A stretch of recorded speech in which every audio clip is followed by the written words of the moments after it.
At syempre, ang stiff-stiff ko, ang hirap nito.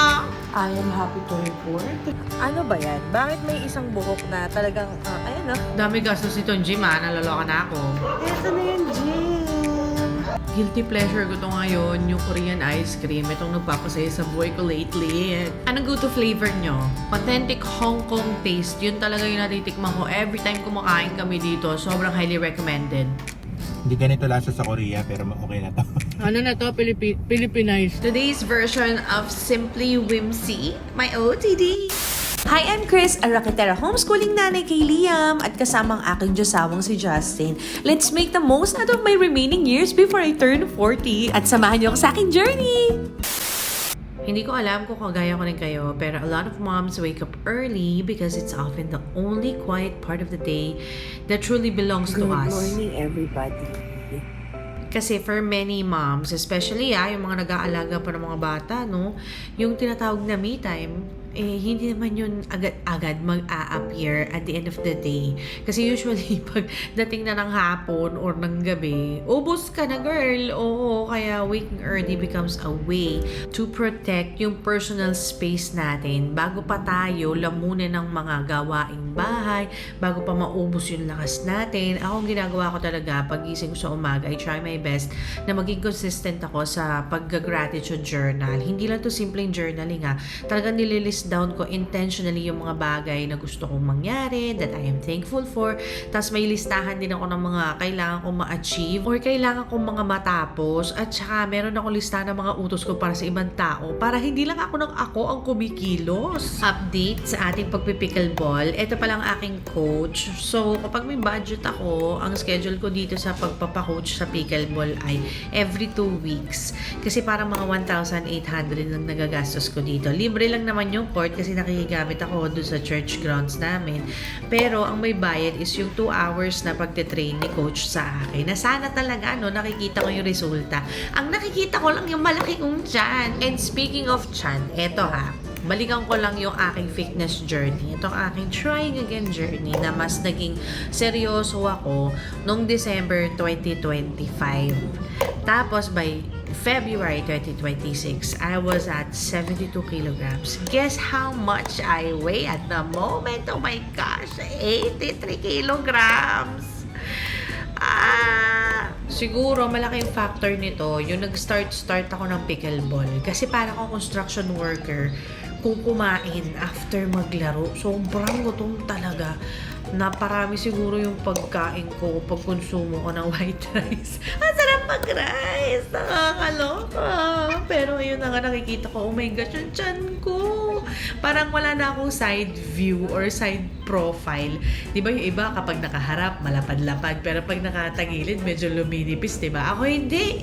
Parang bilog talaga kung ano itsura ng nakaharap sa'yo at nakatagilid sa'yo. Iisa na lang talaga. Pero ito I may be at my heaviest, pero ito yung pinaka-agile ako.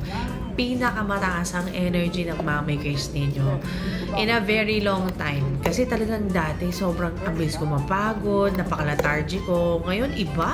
Gawa tayo ng longganisan, yung hindi matamis. Oo, ito yung mga ingredients natin. Let's go! May leftover ako na garlic, so gamitin din natin to. Tapos, mga 2 bulb. Ayan. Aming tanging ina!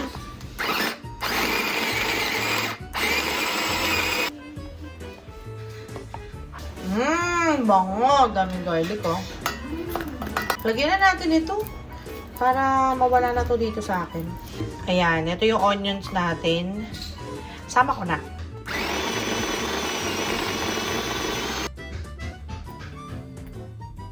Optional yung onion hindi ako sure kung kailangan yun. Pero kasi nandito na. So, sama na natin. Okay. Lagyan natin yun of course, chicken powder. Nabulunan pa siya. At paminta. Yung naririnig yung tumatalbog ng bola. Si Liam yun. Tapos, a little bit more salt. Ayun. Yan. Yan.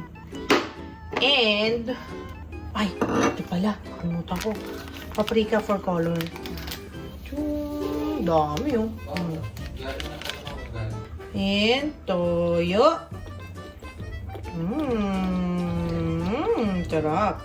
At saka, suka. No, wala tayong ilalagay na asukal. Hindi ako fan ng longganisang matamis. Eyeball lang natin to. Eyeball. Fine. Lagyan natin ng konti lang ha. As in, parang ano lang, betchin levels. Yun, okay na yun.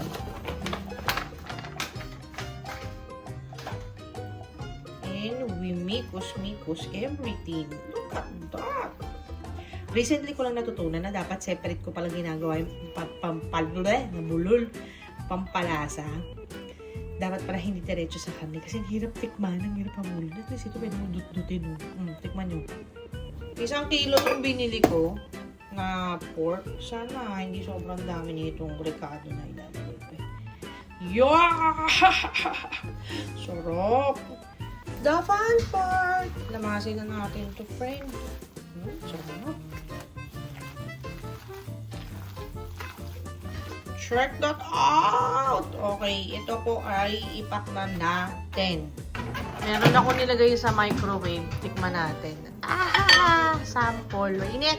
Ayan, ganyan. Oo, para matikman yung anong lasa ng tinimpla.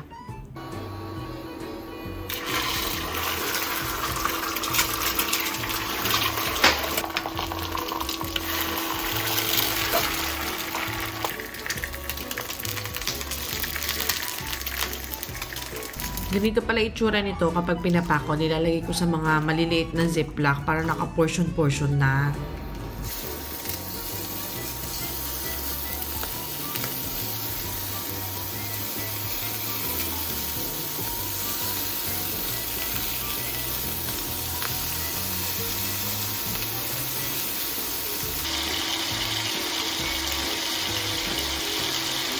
At ayan na my friends, ang ating longganisa na hindi matamis. Kain na tayo!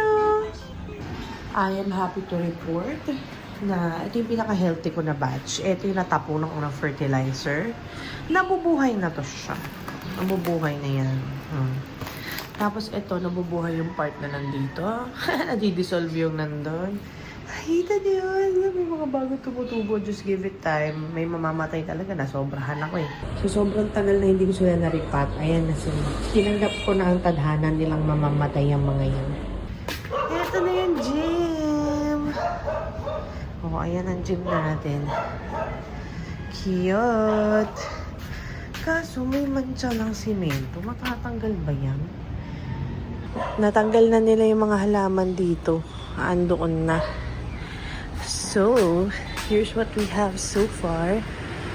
Kapag lagay na tayo ng ding-ding. Very nice. I like that a lot. Nice. Nagpalit na ako. Hindi ko alam saan ako titingin sa inyo. Nalilito ako. Ako ay nagano lang, sando at saka workout pants. Pag umaga, hindi na ako hindi na ako nagsasabon ng mukha. Mas madalas, tubig lang. Para ang galgota. Ito yung lagi yung binibiling tissue sa TikTok. Kasi, very absorbent. Kahit na ang dami kong toilet paper dito. Uy, may nagtatanong sa akin. Mami, Kiss, gumagamit ka pa ba ng Sergeant at Arms? Or tapis na? So, ganito siya. Kapag ako magpipickleball, I use Sergeant at Arms. Spray, hanggang ilalim ng dede ko. Kasi pati yung pinapawisan ng sobra. Pero pagkagaya ngayon, na nasa office lang ako, at medyo mainit pa rin, sapat na sa akin ng tapis para nga mabilis, alam mo yun, hindi ko na kailangan yung patuyuin. Ito kasi medyo pinapatuyo ko pa eh. Diretso na tayo doon. Ganun lang. At mag-toothbrush lang ako. Ito yung binibili kong toothpaste. Pag nasa Korea kami, gusto ko itong toothpaste na to. Bumibili ako lagi mga 3, 4 na boxes niyan. Hi, Liam. Hello ka. Toothbrush ka na ba? Yeah. Okay. That's it. Pansit. Now, let's fix the hair situation. Uy, ano yan? May mga araw na ayoko ipakita yung aking baby bangs. Kaya, lagyan natin siya ng mousse. Yung mousse ko, hindi pang volumize. Pang control lang. Ayan. Kasi minsan kailangan ko siya na medyo madali siyang maayos. Wow, ganda ko dun. Pwede rin naman basain pa natin siya ng konti. Para medyo mas okay pa siya. Meron ako mga ganito. May color. Say you were made to be mine. Nothing can na. Say you're the one that was meant to find. Ang cute ko doon! It's up to you. And it's up to me. Uy. Yung. Oh, ha? Tapos, blue naman, blue. Blue means the sky. Blue means the sky. Deep shine blue means birth, rebirth, the sky, and the water. And peach. Peach naman, peach. Peach means the fruit. Peach. Kaya niya ba? Parang masyadong... Ayan. Cute. Ano ba yan? Bakit may isang buhok na talagang... ayan ako yung nag-i-stretching. Kinulit ko na yung buhok ko. Hindi nyo nakita yung before. Ganda ko kanina eh. Hindi ko na videoan eh. Gusto ko sana maglaro ng nakaganto. Yung kulot-kulotan. Pero, di kaya friend. Okay. Kailangan talaga nakaipit. Pero, ay, dumapan. Init.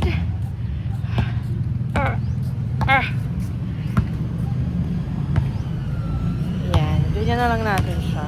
Cute naman din.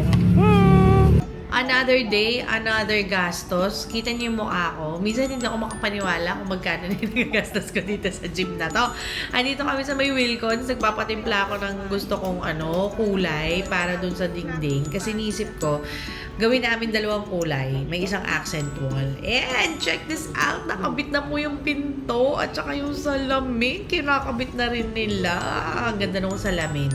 Hindi ako mukhang payat, hindi rin distorted yung mukha ko. Parang natural lang na reflection ko talaga siya. So, eto na siya. Ang ganda!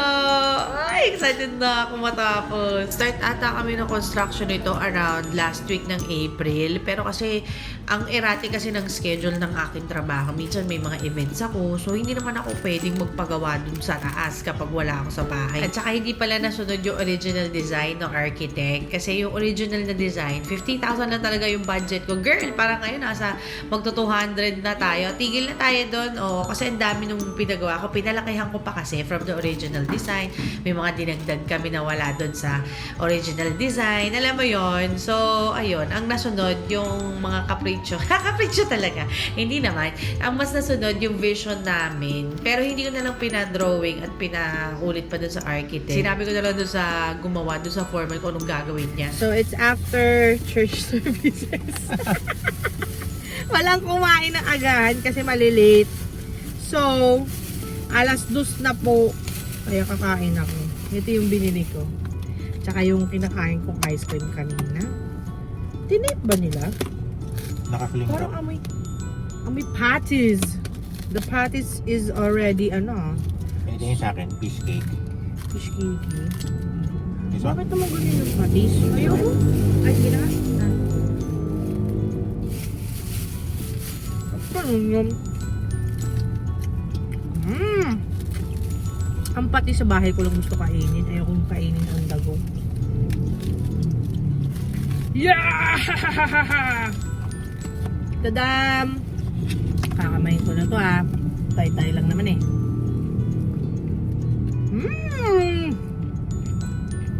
I like the crunch. Tungin po nga yung fish cake. Masarap pala yan. Niyaya niya ako mag-date.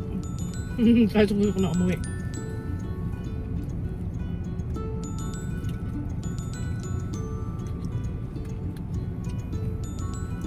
Hot?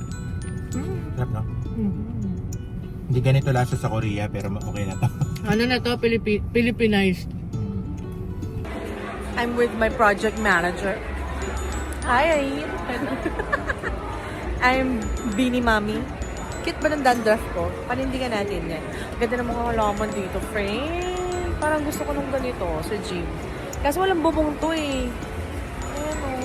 Anyway, mag-OOTD ako dito. Sama kayo sa akin. Uy, may mga OOTD videos pala ako sa TikTok. Visitahin nyo naman ako doon. Huwag kayo lagi dito sa YouTube. Punta rin kayo doon. Alam ko na may magre-react sa inyo. Mami Kiss, bakit ka gumagastos sa property ng iba? Bakit hindi ka magpatayo ng sarili mong bahay? Actually, meron akong property na nabili na. Bahay na lang, kulang may lupa na.